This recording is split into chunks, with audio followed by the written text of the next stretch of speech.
ಕಾಕ್ರು ಬರೋದು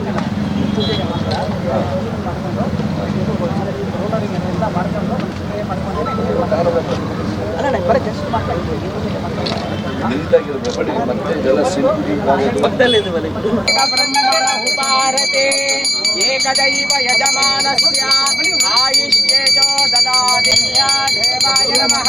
ಓಂ ಶಾಂತಿ ಶಾಂತಿ ಶಾಂತಂ ದದಾತಿ ಏಕ ಬ್ರಹ್ಮಣೋ ಭಾರತೆ ಏಕದೈವ ಯಜಮಾನಸ್ಯ ಆಯತೆ.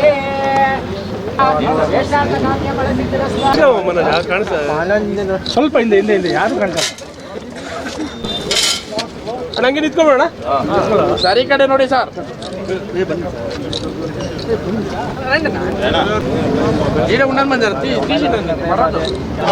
ಕಾಣಿಸ್ತಾ ಇಲ್ಲ ಸರ್ ಅಲ್ಲಿ.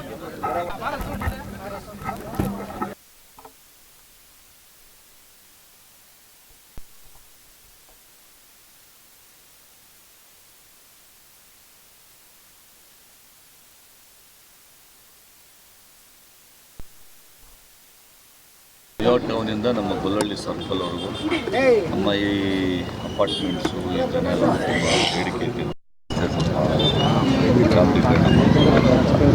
ಅದಕ್ಕೋಸ್ಕರ ಇವತ್ತು ಈ ಒಂದು ರಸ್ತೆನ ಟೌನಿಂದ ಕೂಡಿ ಗೊಲ್ಲಹಳ್ಳಿ ಸರ್ಕಲ್ವರೆಗೂ ಕಾಂಕ್ರೀಕರಣ ಆಗ್ತಾಯಿದೆ. ಇದಾದಮೇಲೆ ಗೊಲ್ಲಹಳ್ಳಿ ಸರ್ಕಲಿಂದ ಮತ್ತು ಹೊಸೂರು ರೋಡವರು ಅಂದರೆ ವೀರಸಂದ್ರ ಮಾರ್ಗವಾಗಿ ಕೆಂಪೋಡಿಯವರು ಇದು ಹೊಸೂರು ರೋಡ್ ಮತ್ತು ಇಲ್ಲಿ ಗೊಲ್ಲಹಳ್ಳಿ ಸರ್ಕಲಿಂದ ಹೆಬ್ಗೋಡಿ ಇದನ್ನು ಕೂಡ ನೆಕ್ಸ್ಟು ಇನ್ನೊಂದು ಹಂತದಲ್ಲಿ ಕಾನೂನು ಪ್ರಕಾರ ಏನಾಗಬೇಕು ಅಂತೇಳಿ ಅದು ಅಫಿಷಿಯಲ್ಸು ಮಾಡ್ತಾರೆ. ನಾವೇನಂತ ಹೇಳಿದ್ರೆ ಇದೆಲ್ಲ ಅಭಿವೃದ್ಧಿ ಆಗಿದೆ, ಗ್ರೇಟರ್ ಬೆಂಗಳೂರು ತಗೊಳ್ಳಿ ಅಂತ ನಮ್ಮ ಒತ್ತಾಯ ಇದೆ. ಗ್ರೇಟರ್ ಬೆಂಗಳೂರು ಇಲ್ಲ ಅಂದರೂ ಮಿನಿ ಕಾರ್ಪೊರೇಷನ್ ಮಾಡಬೇಕು ಅಂತ. ಮಿನಿ ಕಾರ್ಪೊರೇಷನ್ ಅಂದರೆ ಮಧ್ಯಬೆಲೆ ಮತ್ತು ಸರ್ಜಾಪುರ ಹೋಗಿ ಸೇರಿ ಒಂದು ಕಾರ್ಪೊರೇಷನ್. ಮೊದಲು ಬೆಂಗಳೂರು ಅದೇ ಥರ ಇದ್ದಿದ್ದು, ಅದೊಂದು ಕಾರ್ಪೊರೇಷನ್. ಮತ್ತು ಆನೇಕಲ್ ಕಸ್ಬಾ, ಆನೇಕಲ್ ಟೌನು ಮತ್ತು ಜಿಗಣಿ ಹೋಗಿ ಸೇರಿ ಒಂದು ಕಾರ್ಪೊರೇಷನ್. ಈ ಥರ ನಾವು ಪ್ರಪೋಸಲ್ ಮಾಡಬೇಕು ಅಂತಿದ್ದೀವಿ. ಕಾನೂನು ಪ್ರಕಾರ ಏನಾಗುತ್ತೋ ಅದು ಆಗುತ್ತೆ. ಒಟ್ಟಲ್ಲಿ ನಮ್ಮ ಒಂದು ಒತ್ತಾಯ ಏನಂತ ಹೇಳಿದ್ರೆ ಇದು ಕಾರ್ಪೊರೇಷನ್ ಆಗಬೇಕು, ಇಲ್ಲ GBX ಸೇರಬೇಕು ಅಂತ. ಅದು ಅಧಿಕಾರಿಗಳು ಯಾವ ಥರ ಕಾನೂನು ಅಡಿನಲ್ಲಿ ಏನು ತೀರ್ಮಾನ ಮಾಡಬೇಕು ಹೇಳ್ತೀನಿ ಕೇಳಿ. ಅಂದರೆ ಬೆಂಗಳೂರಲ್ಲಿ 28 ಕ್ಷೇತ್ರ ಇದೆ. 28 ಕ್ಷೇತ್ರದಲ್ಲಿರೋ ಜನ 1.5 ಕೋಟಿ ಜನ, 160 ಇದ್ದಾರೆ. ಅವರೆಲ್ಲರೂ ಕೂಡ ಇದೇ ಥರ ಹೇಳ್ತಾರೆ ಅಭಿವೃದ್ಧಿ ಆಗಬೇಕು. ಅಭಿವೃದ್ಧಿ ಆಗಬೇಕಂದ್ರೆ ಹಣ ಬೇಕು. ಹಣ ಬೇಕು ಅಂತ ಹೇಳಿದ್ರೆ ಪಂಚಾಯತಿಗಳಲ್ಲಿ ಒಂದೊಂದು ಡ್ರೈನೇಜ್ ಮಾಡ್ತಾರೆ, ಬಿಡ್ತಾರೆ. ಆದರೆ ಸರ್ಕಾರದಿಂದನೂ ಕೂಡ ಗ್ರೇಟರ್ ಬೆಂಗಳೂರು ಆದರೆ ಮತ್ತು ಮಿನಿ ಕಾರ್ಪೊರೇಷನ್ ಆದರೆ ಇಲ್ಲ CMC ನೋಡಿ, ಇಲ್ಲಿ CMCನಲ್ಲಿ ನಮ್ಮ ನಗರೋತ್ಪನ್ನದಿಂದನೇ 25 ಕೋಟಿ ರೂಪಾಯಿ ಕೊಡ್ತೀವಿ ಸರ್ಕಾರದಿಂದ. ಪುರಸಭೆಗಳಿಗೆ 10 ಕೋಟಿ ರೂಪಾಯಿ ಕೊಡ್ತೀವಿ. ಪಂಚಾಯತಿಗಳಿಗೆ ಬರೋದೆಷ್ಟು? 10 ಲಕ್ಷ, 20 ಲಕ್ಷ, 30 ಲಕ್ಷ ಬರ್ತದೆ. ಆವಾಗ ಯಾವ ಊರಲ್ಲಿ ಏನು ಕೆಲಸ ಮಾಡಲಿಕ್ಕೆ ಸಾಧ್ಯ ಆಗ್ತದೆ?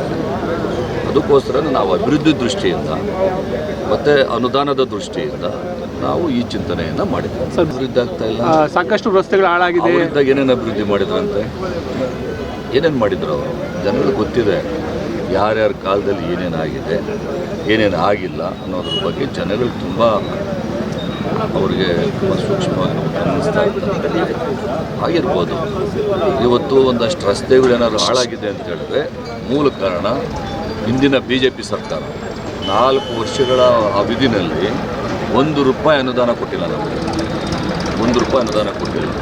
4 ವರ್ಷದಲ್ಲಿ ಅನುದಾನ ಕೊಟ್ಟಿಲ್ಲ ಅಂತ ಹೇಳಿದ್ರೆ ಯಾವ ರೀತಿಯಾಗಿ ಅಭಿವೃದ್ಧಿ ಪಡಿಸಲಿಕ್ಕೆ ಸಾಧ್ಯ ಆಗ್ತದೆ? ಈಗ ನಮ್ಮ ಸರ್ಕಾರ ಬಂದ ಮೇಲೆ ಹಂತ ಹಂತವಾಗಿ ಎಲ್ಲೆಲ್ಲಿ ತುಂಬ ಪ್ರಾಮುಖ್ಯತೆ ಕೊಡಬೇಕು ಅಲ್ಲಿ ಪ್ರಾಮುಖ್ಯತೆಯನ್ನು ಕೊಡೋದ್ರ ಮುಖಾಂತರ ಅಭಿವೃದ್ಧಿಗೆ ಒತ್ತನ್ನು ಕೊಡ್ತಾ ಇದ್ದೀವಿ. ಅಭಿವೃದ್ಧಿನ ಅವ್ರು ಇನ್ನು ಮುಂದೆ ಕಣ್ಣಲ್ಲಿ ನೋಡಿ ಅಷ್ಟೇ. ಗುಟ್ಟು ನಮ್ಮ ಗ್ರಾಮಕ್ಕೆ ಬಂದು ಈ ದಿನ ಗುಡ್ಡಿ ಪೂಜೆಯನ್ನು ಅರ್ಪಿಸಿದ್ದಾರೆ. ಇದು ಸುಮಾರು 40 ಲಕ್ಷದ ಕಾಮಗಾರಿ. ಗೊಲ್ಲಹಳ್ಳಿ ಸರ್ಕಲಿಂದ ನ್ಯೂಟನ್ ಸರ್ಕಲಿಂದಾಗಿ ರೂಪಾ ಬೇಕರಿವರೆಗೆ ಆಗ್ತದೆ. ಸುಮಾರು 1.5 ಕಿಲೋಮೀಟರ್ ರಸ್ತೆ ಇದು.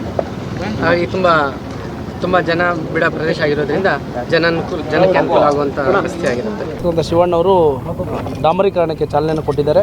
ಗೊಲ್ಲಹಳ್ಳಿ ಟು ನ್ಯೂಟನ್ ಸರ್ಕಲ್ವರೆಗೂ ಕೂಡ ಇವತ್ತು ನಮ್ಮ ಸ್ಥಳೀಯ ಕೌನ್ಸಿಲರ್ ಆದಂತಹ ಶರಣ್ಯ ಪ್ರಕಾಶ್ ಅವರ ನೇತೃತ್ವದಲ್ಲಿ ಈ ಒಂದು ಕಾಮಗಾರಿ ನಡೀತಾ ಇದೆ. ಹಾಗಾಗಿ ಜನಗಳಿಗೆ JMR ಆಗಲಿ, ಪ್ರೆಸ್ಟೀಜ್ ಆಗಲಿ, GM ಅವರು ಇನ್ನೂ ಹಲವಾರು ಅಪಾರ್ಟ್ಮೆಂಟ್ಗಳವ್ರಿಗೆ ಬಹಳ ಅನುಕೂಲ ಆಗ್ತಾಯಿದೆ. ಹಾಗಾಗಿ ಜನಗಳಿಗೆ ಇನ್ನಷ್ಟು ಒಳ್ಳೆ ಕೆಲಸಗಳನ್ನು ನಮ್ಮ ಶರಣ ಪ್ರಕಾಶ್ ಅವರು ಮಾಡಲಿ ಅಂತೇಳಿ ಸಂದರ್ಭದಲ್ಲಿ